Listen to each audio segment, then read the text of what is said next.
back to Animals Voice Podcast. I'm your host, Kevin McKenzie. So much enjoying this interview. I'm here with Joanne George and Smiley and Pal, and learning a lot about Smiley. And now it's time to talk a little bit about Pal and understand how Pal came to being in your life. So how did that happen? So Pal was found by Golden Rescue. He is from Turkey. And they've been on a mission bringing over a lot of golden retrievers that were really in need of good homes over from Istanbul, Turkey. So he was one of them. He was a puppy. He was born, he has one eye, but it's non-functioning, and there's no eye in the other. So he was found in Turkey. You know, it's kind of unsure whether he was found on the streets or he was in a puppy mill. I can't imagine it being a puppy mill because he's no specific breed of dog. So they have a true street dog problem, just abandoned dog problems. There's hundreds and hundreds of dogs. So Golden Rescue found out about him and was looking to bring him over. And I saw his picture as a little 4-month-old puppy, and I get people sending me pictures, and I see pictures all the time of dogs in need and dogs needing homes, and but they don't, they've never, struck a chord in my heart. You know what I mean? They've never. Yeah. And anyway, I saw this picture of him and I just really felt, wow, is he getting down? His teeth are really good, just so you know. Okay, go on.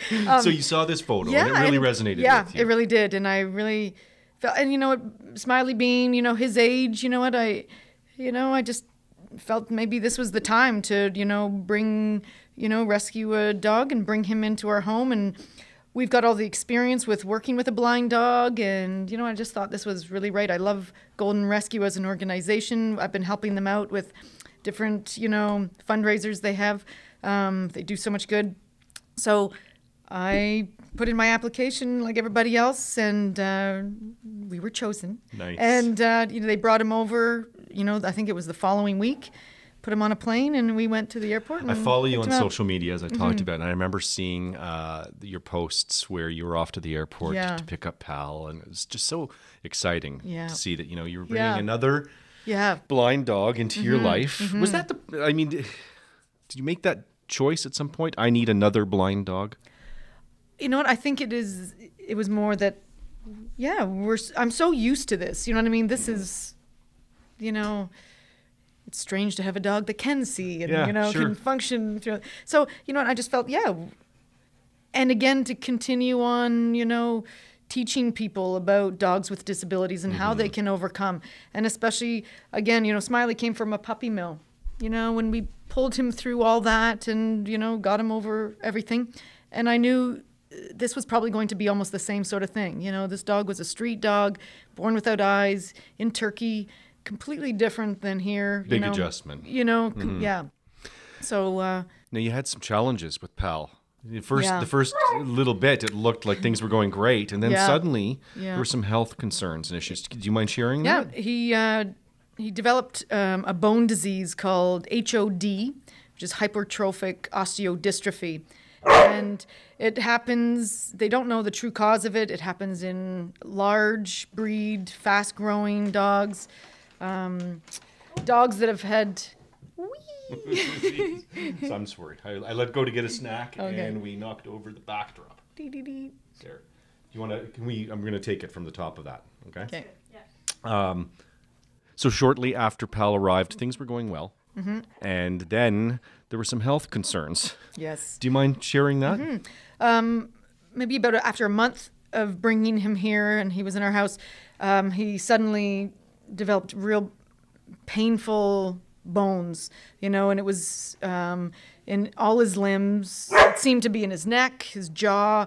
He was just screaming out in pain. It was anytime. Heartbreaking. Yeah. Since, what you were sharing on social media was very... It was heartbreaking. Yeah.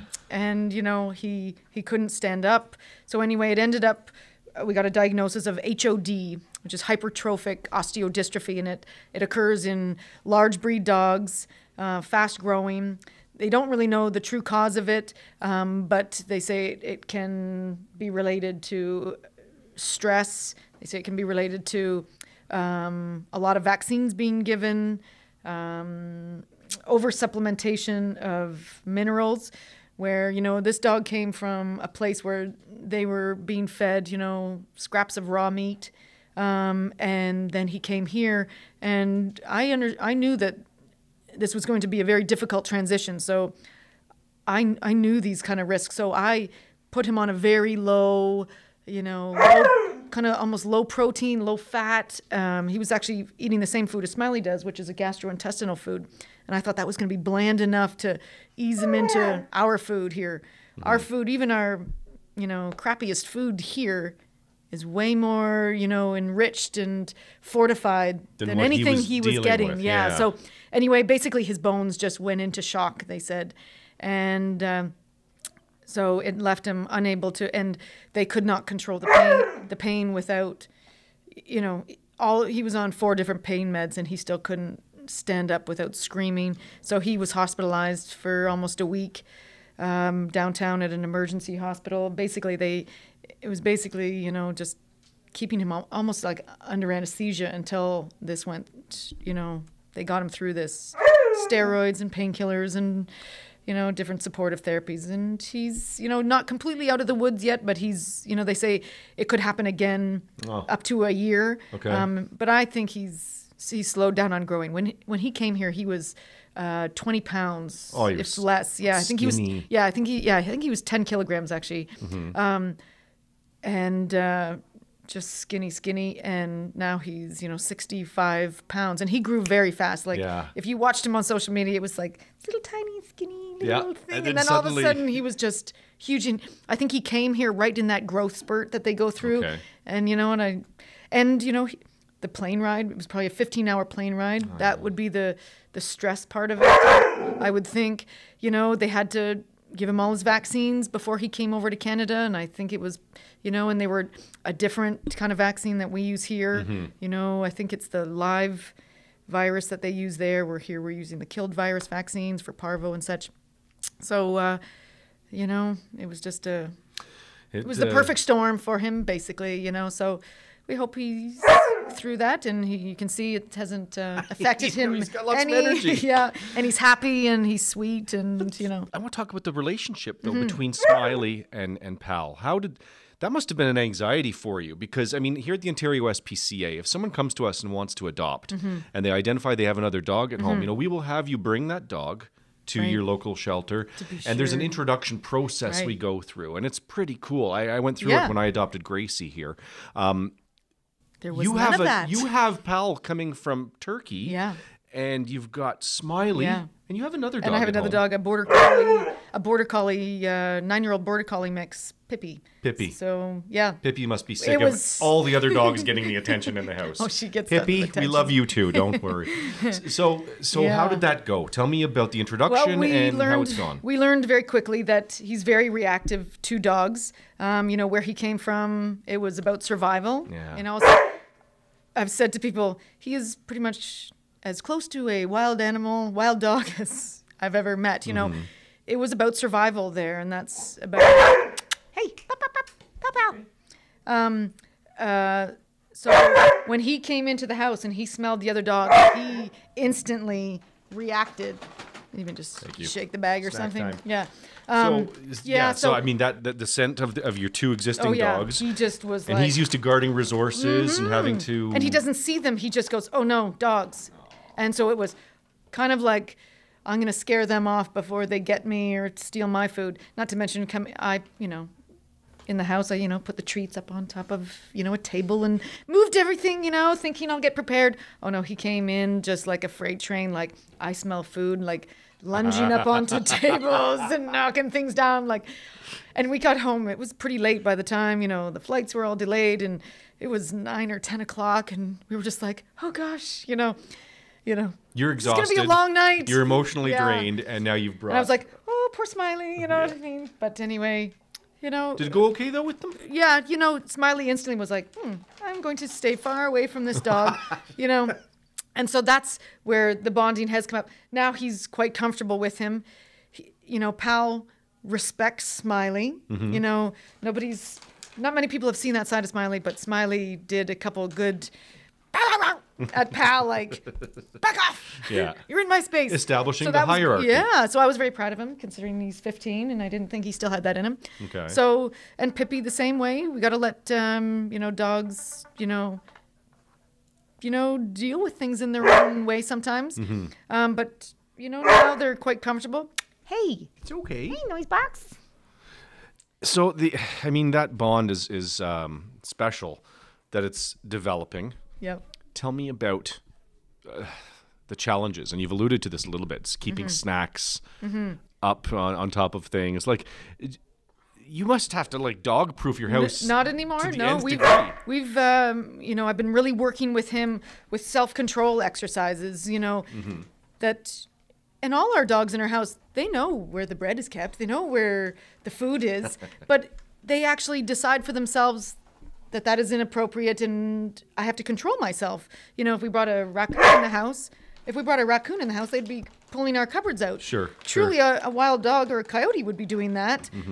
So we teach them self-control that, yes, we know it's just like going to the bathroom in the house. No, you're going to have some self-control. You're going to wait till you go outside. Okay. Yes, there's food there. So we do different. I teach weight with him, with, even just his food bowl. Now he's not, the way he ate, a bowl of food was unlike I've ever. Ravenous, right? Ravenous. Yeah. Day after day after day. And so now finally has slowed down in that sense, and we can have food there. He doesn't try to steal the other dog's food. They all eat together at the same time. That's amazing. He's still finished first, even though he eats twice as much as these two. And he knows, and he doesn't go anywhere near Smiley's food. He doesn't go anywhere near Pippi's food. So, it can very easily be taught. But I'll always say that's the most important thing that we can teach our dogs is willpower and self-control. Sure. You've seen so many, I guess, really special moments, and more with Smiley, because you've had Smiley longer. Right. Tell me about the special moments with Pal are coming. I'm Oh sure. yes, Sure we've been having some this morning during this recording. Tell me about those special moments. Have you had like stuff that you're going to remember the rest of your life with Smiley? Like what? Can you share any of those with us? Yeah, a lot of them. We do a lot of the visits we do now with St. John Ambulance. We go to classrooms in schools and we visit classrooms, or we, go to the gym and talk to the whole school. A lot of times we're focusing on teaching the kids about being born different. Every kid, I always feels very strange all of a sudden when they start realizing they're different from their friends or the other kids in the class. We teach them that Smiley was born different, and that's okay. When I got Smiley from the puppy mill, he had scars on his face. The other dogs had really, bit at him. He's got splits in his ears. And, so we talk about the anti-bullying campaign with the kids. Pal, hey, Pal, come on over where are you going? Hey. So I love, when I teach them about the anti-bullying campaign with the kids, and I explain it in Smiley's way, when I see the look in those kids' faces, and I said, then I'll relate it to the kids in their class, saying, so, that other, the boy next to you, because he was born different, is it fair to, just because Smiley was born different, the other dogs picked on him because he couldn't see? And that boy sitting next to you, because he was born different, is that right to pick on him and Right. make fun of him and call him names? And they get it. They really, really get it. Hey. He says, what's behind that curtain? So, what? I love getting to the kids about so many different things. And, I always say, too, Smiley may have taken a little longer to learn different things, but he got it. And just like kids, math could have been really, really easy for you, but maybe really difficult for somebody else. But you both get there at the same time. You will both eventually get there. You know what I mean? And he just learned at a different, or I might have to use a different technique. So I love getting to the kids. It's the kids that, if we teach them, the good things, they're the new generation, you know what I mean? So, and other ones, a man that was born with severe mental and physical disability at a home that we would visit, and they had never seen any emotion in this man, and he smiled and laughed with Smiley. And they had never seen that before. So, absolutely. And, That's and then from emails that I get that people say they don't think they would still be here if it was not for Smiley, because he cheers them up that much, you know. Oh, Pal, what are you doing? Come here. What? There you go. You know, I see you around Stouffville, and you I know there's somebody over there behind me. she's trying to get to Emily. Yes, she's over there. I see you around town at, you know, I see you doing different town events, going to homes for the aged, schools. Yeah. You have so much that you are involved in, and it must be so fulfilling for you. At the end of the day, I mean, what do you hope people can learn from Smiley and Pal's stories? About adopting, definitely. Yeah. Adopting and rescuing dogs. Adopting dogs with special needs. You know, that, you know, I think, you know, and these dogs are both very lucky that you came along, or that they came along to you, because you have skills, you have a background, you know, so it's tremendous. I think you found each other. Yeah, which absolutely. Which is very special. Oh, Oops, see, he bumped bonk. into the wall. See, now I'm the jerk because I'm holding him, and he walked into the wall. You're supposed to be his Oh, seeing pal, eye person. come here. I'm so sorry. Thank you for joining us today. He must know something. He's Back staring there? at that wall, barking. So, not literally staring. Yeah. Oh, I know. I think my office is over there on the other side of that wall. So, There's lots of great smells in here. That's for there sure. are, I'm and, sure. and he really likes the backdrop too. This is gonna be the funniest podcast ever to watch. Pardon? As things are falling over, and Pal was the loudest thing in the room. No, this has been great, and I appreciate so much. When we met, I mentioned to you that one of the initiatives that we had was Pal, come here. our new campaign around building a dog rehabilitation center. And, you know, to some degree, similar to what you're talking about, dogs with special needs, dogs that need to recuperate from tough backgrounds or abuse and neglect. You talk about Smiley coming out of a puppy mill. So there was a synergy right away, and we began talking about that. And I was so happy that you agreed to come to our walk this past year, and that you're visiting us here at the Ontario SPCA. I think Smiley and Pal have stories that resonate right across animal welfare. Right. So Absolutely. I appreciate your involvement in being here. And with you saying the rehab center that the OSPCA is putting up, that's what I see. Like, both of these dogs were not ready to be adopted right away. You know, they, you know, especially Pal, you know, I always say if he had gone into somebody else's home, I don't think it would have worked out. You know, there was a lot of issues, and I had to find out those issues, you know, on the fly type of thing. But what would have been great is, you know, for him to go to a place, and not in a kennel situation, go to a place to, you know, so you can learn about the dogs that are needing homes and what their needs are for a home. Well, and you know? Individualized plans that would be That's needed for right. both of these dogs. Yeah, I right? agree. You know, can't have a cookie cutter approach for a blind dog, or a blind dog that has grown up in the streets of Istanbul, and you know, that's a Exactly. different background. That's right. So that's where all of these, you know, these dogs, they need to just sort of be assessed properly, and it's very tough to assess them in a kennel situation. Yeah, you know? shelters are stretched, the resources and the training. So I love hearing that we are getting this. Yeah, you know, yeah, we're here, pretty right excited here about in it. Ontario. It's Amazing. and to service the entire province. Yeah. So, well, listen, we are going to continue to visit with you, and we'll probably talk to you again on this Yeah, program at some point. And we would love for you to come back and be a part of Absolutely, things love here at the to. Ontario SPCA. Keep Come doing. back and we'll show you how Pal has improved. Oh, Pal is awesome. Yeah. I think it's very special what you've done for these dogs, and more so what you do for people. Right. Thank you. I've seen the magic that people experience at the Stouffville the festivals that I've attended, and I Yeah. see the way people interact with you Yeah. and Smiley. And that's why we do it. you And know. it's beautiful. Yeah. You know, you should be very proud and thank feel you. great about what you are providing for people. Yeah, It's thank you. awesome. Thank you, the listeners of Animals Voice podcast, for joining us for this very special broadcast. If actually, I should reference, there are a lot of ways to reach you on social media in terms of following the adventures of Smiley and Pal. So, Smiley, tell us about Twitter handles, Instagram. How do we find you on social Instagram media? and Facebook is Smiley the Blind Therapy Dog, all one word. And Pal on Instagram is The Golden Life of Pal. Yeah.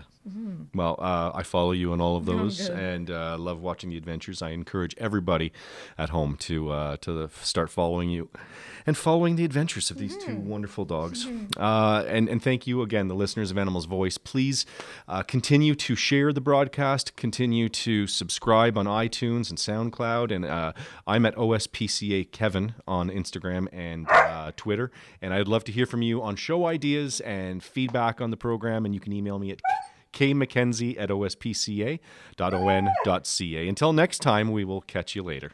You really develop an understanding of your dog and have a real bond with your dog, I feel, even more so than a dog with sight, because, you're just using